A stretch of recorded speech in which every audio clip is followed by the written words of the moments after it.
This. This is Larry Sprinkle, the great Larry Sprinkle. Big day for him, WCNC Charlotte. Larry is being admitted into the North Carolina Association of Broadcasters, the Hall of Fame there.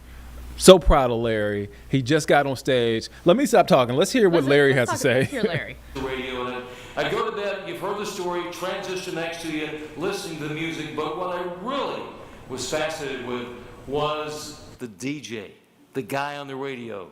And I think back to WTOB in Winston-Salem. I listened to that. If I could just one day be like Dick Bennick, who was a legendary DJ back in those days. And I was fascinated with weather, storms and lightning and tornadoes and hurricanes as a little kid. And the Shell weatherman, every night at 6 o'clock on, back in those days, Channel 12, WSJS, Brian McMurray. That was my dream. And when I met him, I just turned 10 years old. And I'll never forget, he looked at me. I had a chance to tour the TV station and see the Shell weather tower, which was just a very small set. And he looked at me and he said, you're interested in this? I said, yes, sir. And he said, what is your name? Remember, I'm 10 years old. I said, my name is Larry Sprinkle. I tell that story everywhere I go, realizing, yes, it is my real name, and such an appropriate day to have this honor with some sprinkles out there today. And you heard Joan talk about my beginnings in radio, WBBO in Forest City. Now, when I went to work there, I was 14 years old. I was a gangly, pimple-faced, crew-cut teenager. My pants up to here. I could literally put my wallet just like that back in the back pocket. I was a sight for sore eyes, as my grandmother used to call me. And when I went to work there, I sat down one day with the program director. He said, Larry, you're 14. No one should know that. You tell people on the telephone you're 20. And he said, you're 14. Try to embellish your voice, see if you can work on that. So I said, well, yeah, I'll definitely try. I'll work on that. So on the air, I became, hi everybody, I'm Larry Sprinkle here on WBBO. Big booming voice, but off. Yes, hey, okay. I got a lot of phone calls. And back in those days with no social media, no one knew what you looked like, which was really good for me.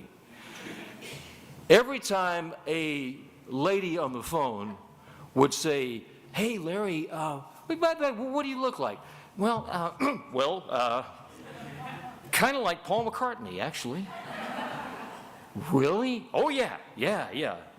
Well, that was mistake number one. I got a phone call, well, among many, I got a phone call from one of those ladies, girls, teenagers, whatever. Could we come down and see you at the station? Oh, yeah, come on down. And that's when reality struck. So they were on the way down. I'm the pimply-faced, gangly teenager with the crew cut. And I looked out the station window, and I could see a car driving up in the driveway, stopped. One girl, 2, 3, 4, 5. Very lovely ladies walking up towards me and the radio station. So the door, knock on the door was locked. I grabbed a broom, the story I've never told in my entire life until today. Went to the door, opened it up, and they went, where's Larry? He's in Studio B. He's talking to Paul McCartney, long distance. He said, call him again, okay? Thank you. Bam. So Larry Sprinkle lied. But the show had to go on. And my life went on in radio. I am a big fan of small market radio. I admire it very much. Don Curtis, who's with us. Don, I work for 2 stations, WPXY, Pixie and Dixie in Greenville, North Carolina, and WCSL in Cherryville, WBBO, AM and FM in Forest City, and WCAB in Rutherford, North Carolina, among others. So my dream to make it in radio happened when I got the job at Big Waves in WROQ. Had a wonderful career there in radio. And then that dream of the Shell Weather Tower. Didn't develop into the Shell Weather Tower, but 40 years ago, I came to, back in those days, different call letters, now WCNC TV. I came to a station where I've dedicated my life and had every experience on air that you can imagine, from standing in 1987 on the shores at the Outer Banks getting sandblasted by a tropical storm at the time, standing in a foot of snow for several hours doing live shots in that 1988 big snowstorm that we had. It had 12 to 14 inches of snow in Charlotte at that time. The storm of the century, 1993, and then the ceiling of the TV station caved in front of me while I was live on the air back in 1989 during Hugo. To the time I was live on the air doing a broadcast for collecting food, and a dog bit my face right before I went on the air.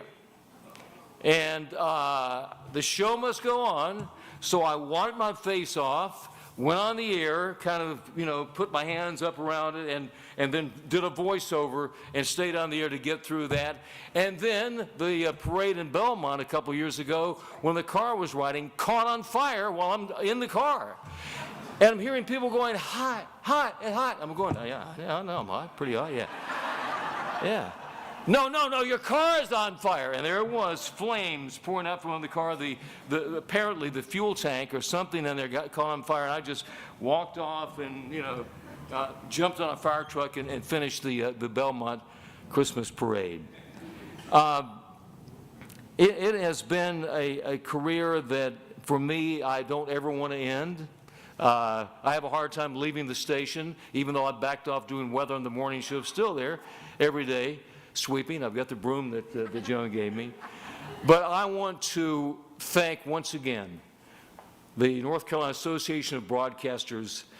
It is as big an honor as I've ever had and ever probably will have to be inducted into the Hall of Fame. And I thank all of you for being here, and the staff at Joan, thank you for being the greatest general manager, and thank you all.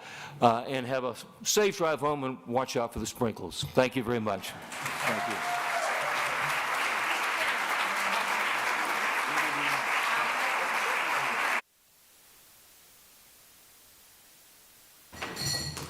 An immense talent, Larry Sprinkle. Ms. Kaplan, your legacy is secure. Congratulations. Oh, man, such an awesome moment there. You see, that's Larry Sprinkle, our guy Larry Sprinkle. And there's Joan Barrett, our GM here at WCNC Charlotte. A great day, a great honor for a great guy. Larry's just a great guy.